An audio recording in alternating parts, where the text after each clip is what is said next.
I mean, we're going live, you know that. All right, now we are actually live.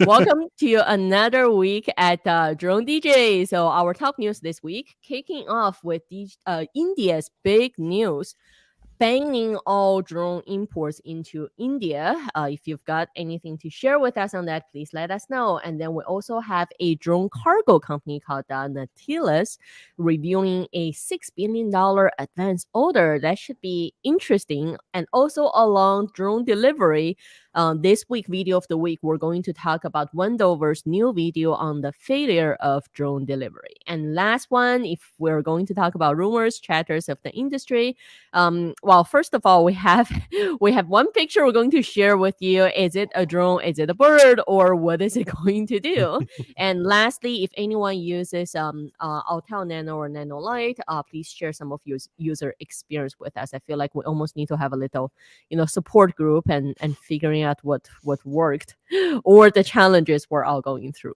So with that, let's start with India's news. Kirk, what do you think? Do you think that's the solution? Just shutting door to all foreign drones? Is that the way to go for a country? I mean, it could be a solution if you had alternative drones in your company or in your country. I mean, and there might be, and I just don't know them because I'm not from India, but I should talk with Shashvina about it more in detail. But I don't know a single Indian drone company, and I mean, I think I saw someone in there where like this also could ban like travelers coming in, that they couldn't bring their own drones. And I know there's a few travel bloggers that I followed who love bringing their drones and doing stuff like that, and they would be, they travel the country, they can't really like leave something out, they would have to travel the United States, drop it off, and go back to India to like go there. But like it's so this is I think I was looking into before the show, like I cover the spaceflight industry, and while spaceflight is a little bit way different than drone industry, is more private, more country than private. India has a very similar, Approach. India made, Indian done space program. They've partnered with NASA a handful of times, but they really do like kind of handling themselves. They do an amazing job with it. They made the Mars on the first shot, which they're the only one to do. Everyone else has failed on the first time, but this is really weird to do it with like a commercial industry like this, as like the drone company. I agree. And my first question was, does that mean DJI cannot sell their drones in India? I would assume so, yeah.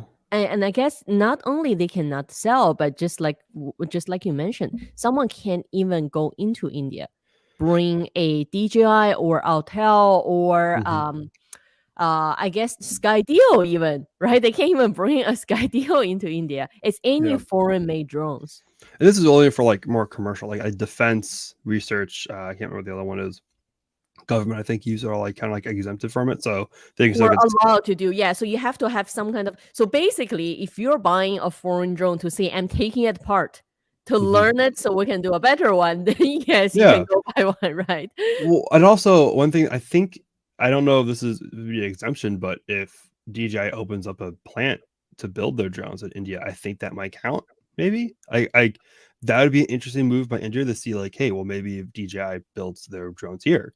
Now the realistic question is also, yes, they announced this, but India is a really large country, just like China, right? Like anytime China says we're not allowing something, we're banning something, does that translate into, let's say, customs or border control? Do people actually even know what a foreign drone is like? Are they even trained on that? Right? Those are also the questions. Can you really, do you even have enforcement to actually stop people? Can you actually scan, let's say, all the packages? If someone just says they bought something and there's no labeling, it's just in the clear in the package, concealed package, do they have even the power to stop it? Yeah, that would be interesting to see if they have even the ability, if they're going to even enforce it, or if they have the ability to enforce it, because that's a really hard thing to enforce. Yeah, no kidding. And what happens if someone is flying in India with, say, a Skydio, right? Would someone come in and say and enforce that? Again, do they even know enough? Do local law enforcement know enough to actually do something about it? We don't know. I don't know the numbers exactly, but it seems to me like, I mean, tourism in India is probably a lot of travel bloggers going here. I don't know how many people go to India who don't travel blog, or they don't at least are going there for the experience of being in the area and getting photos and getting video. How many people are no longer going to go to India because well, like I can't bring my drone, and I like getting drone footage.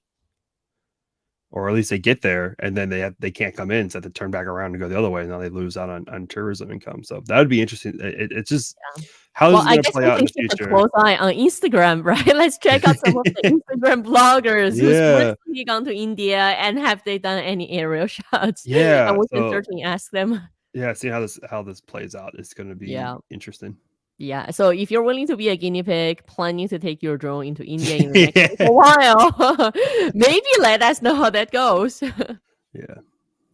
Now, moving on to our next story, which is Natilus reveals a $6 billion advanced cargo drone order. And I have to say, let me just hide the header for a sec.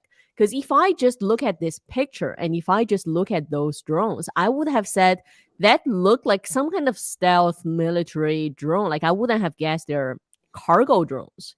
Mm-hmm. Yeah, no, it's a really interesting design of a drone and really interesting kind of like business model here. Like they kind of take on the not the small point to point cargo delivery like other Yeah, companies we're have. talking about large. We're We're talking about talking cross yeah, country yeah. competing with UPS, DHL, Amazon, like for their drone for their cargo movement and over the country. Especially that China to the US route would probably be very lucrative for a autonomous feature because you don't have to pay pilots. I'm sure I know some of my pilot friends who've done commercial and cargo flights. You have to have several pilots on board because they can only fly for so long, and it's not like a commercial where you have stop at the stop and you can take a break for a little bit. Like you're just flying across the entire ocean nonstop. I have to say, just looking at this map, first of all, they've done a really good job on their website. And just Yeah. spending 30 seconds on their website, I understood what they're trying to do, which is super helpful, right? Without knowing the company at first. So they're basically saying from China to States or North America, you're looking at 12 hours and the cost is 130,000. Where with a air freight is also 12 hours, but it's almost double, right? 216,000. With ocean freight is 21 days, but obviously with time, the cost is 40,000. I have to say, especially in the past year, I just know so many businesses and also some of my friends who were buying their building materials Mm-hmm. from China, right? Or their furniture. Basically, it's home improvement material over the last year. I think one of the main thing over the past 2 years was people had time to actually spend time on their home improvement. I saw so many people building their own decks. But regardless, the wait time, especially when you buy those large items, right, and waiting for ocean freight. I ordered one. Yeah. 1/3 of a shipping container, so it's about a ton of some building product, and it took 3 months to get Wow. here, right? It took like 21 days. We're talking about the moment the freight leaves, it's Mm-hmm. on average 21 days to arrive. But you're not factoring in from the factory to the actual port, and then loading on the ship, right? And then after the ship arrives, it's loading off, it's customs, and then it's from that port to your house, right? Yeah. Also, that also takes time. So on average, it took about 3 months. And obviously the last couple of years, with the disruption in everything in supply chain, and then there was the evergreen getting stuck, at the canal, causing an I entire actually forgot about backlog. that Yeah, for a there were just second. so many things happening in the past couple of years. It definitely didn't help with delivery. But I have to say, like, if there was one way where someone can tell me, yes, it's gonna cost me half of the price that's what I used to pay for air shipment, I would definitely consider it, because it's time, and time really is money, right? Mm-hmm. Yeah, the aerial kind of like unmanned for cargo is like something that's not really been tapped into as much as other industries. So getting, what was it, $6 billion I think it was as for investment they got That's a big deal. is a good it's a lot of money. Uh, government contracts aren't even that much sometimes and they get a lot of stuff done. So that's a really I good amount of wonder how they capability. got through regulations to allow this This without is stopping interesting them too. Yeah, work. I think we were talking about that before. Like, yeah, what are the regulations behind this? And they are remote. It does say on their website that they're remotely piloted, so maybe it's just a standard. Well, you do need to have a command and control center. Still, Yeah, I bet you still need to have all the, your typical air traffic control, your command and control center. Someone still overseeing and monitoring the status of the aircraft. Um, but taking the pilot out, that's an interesting approach. it is. Yeah, it is. It'd be interesting to see how they're going to overcome that and how that works. Now, moving on to video of the week. If you haven't seen Wendover, last week I saw their release of their new video on the failure of drone delivery. I have to say, it's an interesting video. I specifically made a note for myself to really sit down, last week and watch the video. And I sent it to you, Kirk, to watch it as well. So Mhm. let's kick off with, what did you think about the video, first of all? Well, yeah, I mean, he went over on the hype of what it was supposed to be. When Jeff Bezos announced their end delivery solution with their drones. I mean, we were all expecting. I mean, everyone was expecting these drones to start landing on your sidewalks or on your houses by accident in your trees. Like everyone was expecting these drones to be coming to your house, and it hasn't happened. The most that's happened is Walmart's been doing it a little bit down in the South or in this one city, but uh, I think it's fair. Like that part probably has failed, but like I think the overall drone delivery, I think he underhyped, Estimated, he yeah. underestimated how much the drone delivery industry has grown and how much it has been improving. So So first of all, he was talking about so much on not riding the hype. And I did like towards the end where he was showing the chart, the Gartner chart that was showing how technologies actually, of course you go over the hype and then starts to die down and then it stabilizes over mhm. time, right? That's fair about any disruptive or just evolving technologies. But the interesting part is, if you look at the video, it says the failure of drone delivery. That's also riding on a hype. I mean, it's not a failure. Even at the end, he was saying it's not a failure. It's just finding the niche market that works, and it's a trial and error process. Right. It's, if you look at all this evolving technologies, what happens is usually someone comes up with a brilliant idea, and then some of these larger name companies, like Amazon, like DHL, they pick up on those ideas. They throw in a bunch of R&D money, which, by the way, a good chunk of those R&D money are subsidized by the Mhm. government, right? Like those level of Yeah. research is not just about, a lot of people look at, oh, they didn't work, they didn't produce results. But a lot of those research, the purpose of them is to find out what doesn't work. Yeah. So you can close those doors and you can go find the parts that actually worked, and deciding to go down those paths. Right. What I did, I had a few friends who asked me, because they're in stock market, and they said, "Oh, we noticed they're actually publicly traded drone delivery companies now. I'm thinking about buying their stocks." And I sent them this video. I said, "Watch this video first." So I think Yeah. if you're really interested in drone delivery and you don't know much besides, just reading the hype stories, then this is a great informative video, Mhm. right? Just to watch, get a general understanding. But also to me is, first of all, this is not a video made by someone who's actually heavily involved in just the drone industry, right? Or logistics industry. It's a fairly overview of, the entire drone delivery development for the past 8 years. So it's not very in depth. And if we talk about, let me just stop sharing the screen right here. Well, I can find my mouse. Okay, there we go. Actually, you and me, Kirk, we haven't talked too much on drone delivery. So a Yeah. few notes, I actually made notes while I was watching the video.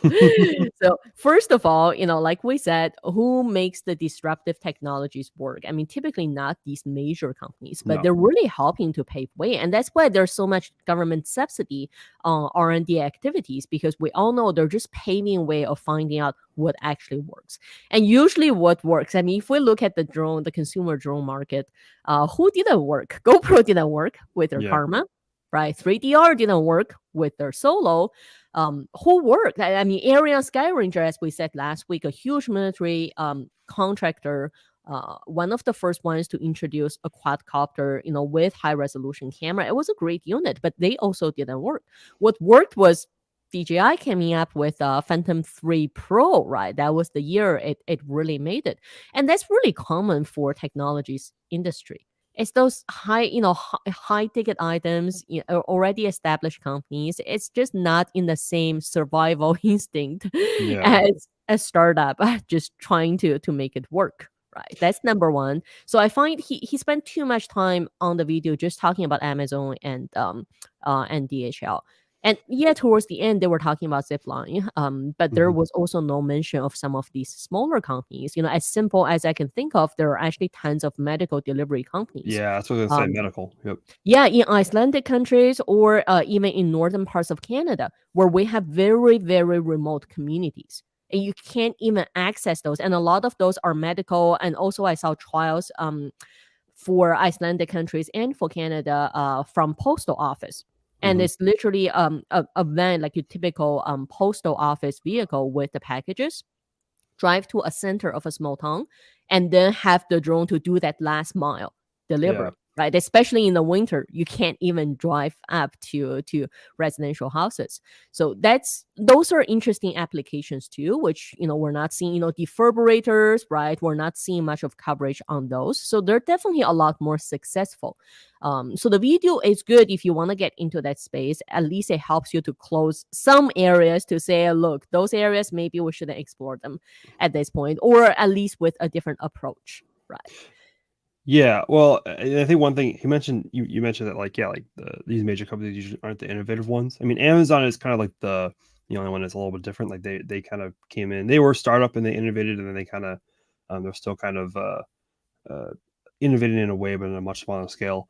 Uh, Usually these large companies they invest in these smaller startups, and then they kind of merge them in. I could totally see Amazon doing that one day still, because I can't imagine Amazon wouldn't do that. I know like they're kind of more investing That's why they in closed their people. Prime Air in UK. Yeah, Probably like better off buying someone who's successful, right? it's probably it is like, and while they invested a lot of money into it, and they probably closed, they let everyone go, and it's not going to happen, and those people probably went on to Zipline and the other companies, and then built up those Well, if startups. you really believe what was shared in the public, is there was also a sense of saying, well, in those in for example the Prime Air offices, there was a sense Hmm. of people are just getting paid to do their job. Like there Yeah. wasn't a sense of we're here to build the Hmm. future. Like like if you were in a startup or innovation company, there was a different vibe than just I'm here to do my job, right? Yeah. Yeah, and many of those people probably went off to go startups because they wanted to innovate, and they learned a lot at the other companies, so they're taking it there, and so it probably wasn't a waste of money, especially if Amazon looks to then reinvest in those companies, those startups, bring it back. Uh, Yeah. so yeah, it'd be interesting to see if those ever come back. And he did mention those little, I can't remember the name of the company, it's with the sidewalk little robotic things for food, for the kind of the replacement of what it was supposed to be. I mean, they're still technically drones, like then autonomous, but like they kind of move Those around are their own. joys. They're little droids. Like it's kind of They've like, been used in China quite a bit, especially in a lot of yeah, the high tech parks. around the Like college the Chinese campuses. Silicon Valley. Yeah, Yep, around college campuses here, they're really yeah. popular. Well, the I problem in think. China is they get stolen too often, Oh or the yeah. content inside gets stolen too often. uh I think that's kind of like the response to, okay, well, let's go hype, and let's, air flight, because everyone goes with air. Like I think it's always been air. Like air is gonna be the greatest, air's gonna be the best. Like remember um back in, what was it, the 70s and 80s or whatever, like helicopter flights around everywhere were so popular. And then that didn't really pan out as well for people, but um the I think they kind of like saw that, and don't even get me started on Starship.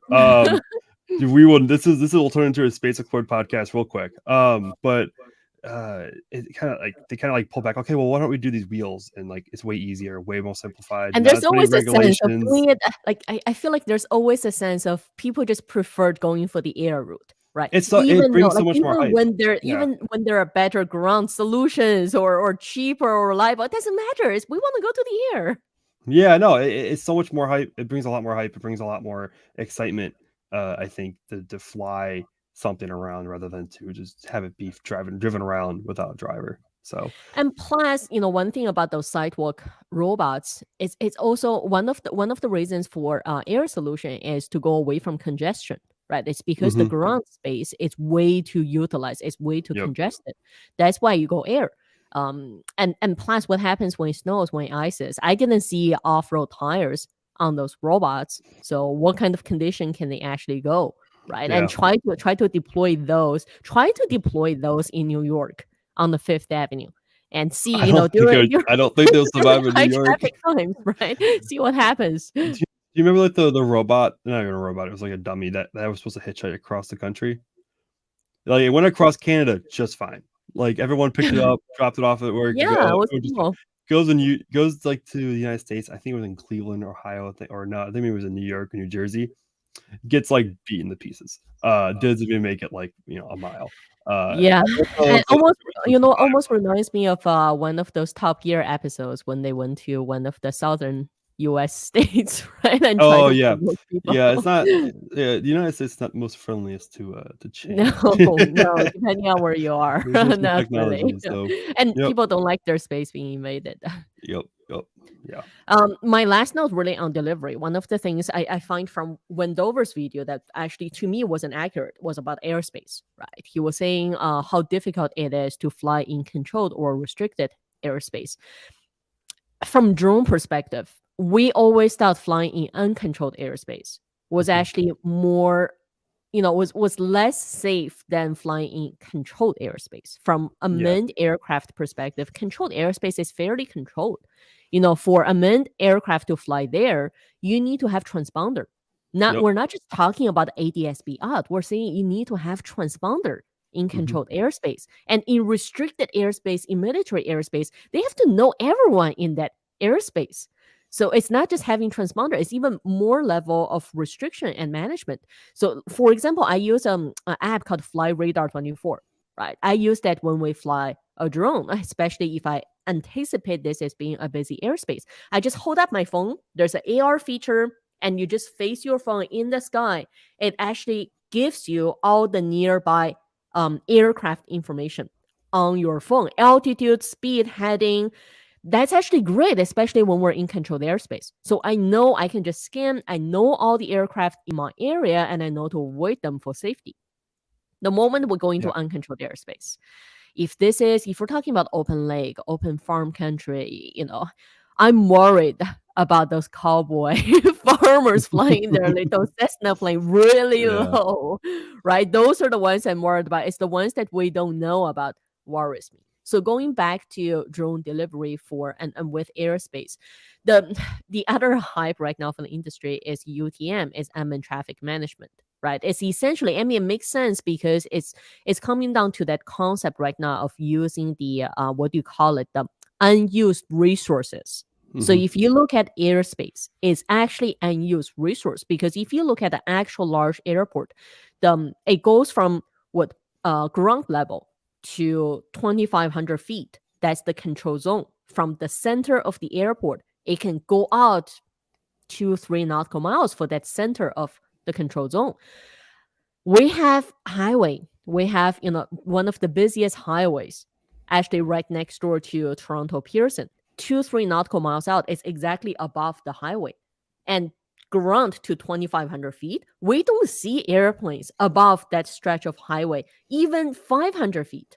So Mhm. why are they blocking out from ground to 2,500 feet and making it so difficult? So that's the level of unused resource. I mean, obviously, previously they didn't have the need to layer the airspace such detailed level because no one was going to be there anyway, Yeah. right? But now they do. Mhm. Now, actually, air traffic control, both in Canada and in States, they're being pushed to look at, well, you need to share the space, right? You need to share the space with, and you need to have almost what we call highways in the sky. So you need to have the layers of structure, almost like road structure in the sky. Infrastructure, same thing as if you look at cars. Cars wouldn't be where we are today without building roads, highways. Those are infrastructures you need to have there. And same thing with drones. You need communications, especially in rural locations. If you don't even have network, right? Yeah. And then in urban centers, you need to have infrastructures, and they're not necessarily visible to the eyes. It can be just infrastructures in the air, different airspace layers, but that's what you need to really make drone delivery work. It's not that it's a hype or it didn't work. It's just now people realizing the volume is going up, and people realizing there needs to be more infrastructure to make it, to make this into a solution. Yeah. Okay, last rumor time. Let me just share this and tell me if you think this is a bird or if this is a drone. There we go. Oh, the first one's even better. The first photo is even crazier. I like the look of the second one. The second one's I don't know which one's like the first and second. There's two generations. So the French Ministry of Defense are looking into these spy bird drones. When I first saw the article, I'm like, this is not going to help the conspiracy theories one bit. And I think I passed on my way down to South Texas this last week. I think I saw like at least 2 or 3 trucks with the whole bird is a drone conspiracy theory going on their cars. It's so. Why do we need this? Why? What's wrong with satellites? What's wrong with like small drones? I get it. You want to get closer. You want to get more stealthy, but oh man. I mean, we can tell that's not a real bird. That's carbon fiber. Yeah, but I think when you look at that from maybe like 1,000 feet away, you're not gonna tell. Well, how much even detail 100 can feet you get away, from you're not gonna 1,000 feet away? That's also the question. Yeah, or even probably 100 feet away, you probably won't. Like if that thing's just like flying overhead, like real quick, you're not looking at that. You're not looking. I you're just agree thinking with like, you. oh, This birds is flying so overhead. bad. This is so bad for publicity. I Oh, agree it's with so you. bad. Why do French do it? Why do you want this? Yeah, I don't know how. I don't know, because it's the military. They want everything. They don't. Then shouldn't they keep it quiet? Maybe don't come out with a publicity stunt like this. Yeah, it's fair. I mean, I'm not the PR person for the French Ministry of Defense. Like I can't say what they can and cannot do. I'm just saying, yeah, it's fair. Maybe you shouldn't come up with this. Okay, so last piece for this week. As many of you know, we had been trying to fly the new Autel drones, the Autel Nano Plus, and also we've been trying to fly Skydio too. Just weather hasn't really been great for the past couple of weeks. But we also heard many people said they were having challenges, but we haven't seen or heard any specifics. Right. And last week, Kirk, you attempted to do a flight. We're not sure at this point if it's firmware or weather. But there were also challenges. Yeah, I tried flying out this weekend, but I kind of like first drone issues. The first time flying out a drone with something, running through issues. I just want to know, interested to see what everyone else's experiences are. If you've bought one, if you've gotten one, kind of how's the setup process been? How's the flying been with those? We're just getting started with our kind of like coverage of it and reviewing of it. So. And we want to give it the benefit of the doubt, right? Yeah. Maybe just we weren't that smart. Who knows? Maybe it's just us. No, just interesting to see how everyone else's, how everyone's experience has been with it. Yeah, definitely. So if anyone in our audience has got one or has flown one, please let us know what was your user experience like. And then we can maybe go back to see if we did something wrong or give, the next round of firmware update a try and see if we can actually take off with them. Yep. Yeah, it'd be interesting to see what you guys have. Great. So thanks, everyone. This week we covered India's big news, banning all import drones, which means DJI can't sell their drones to India. But like we said, we're going to monitor the situation and reach out to some of the travel vloggers a little more and see how that ban actually plays out. We also talked about delivery, both on a cargo delivery as well as talking about Wendover's new drone delivery video. If anyone is more interested in that topic, let us know. Obviously, delivery is a big, it is a big topic. It's not just delivering your Amazon packages. It's medical supplies. It's large cargo delivery. It's many things coming together. Then we also looked at the bird-like stealth drone. So we'll see how that one plays out. Or maybe we're a little bit criticizing it too much, but we shall see. So that's all the news from DroneDJ this week, and we will come back next week same time. See you then.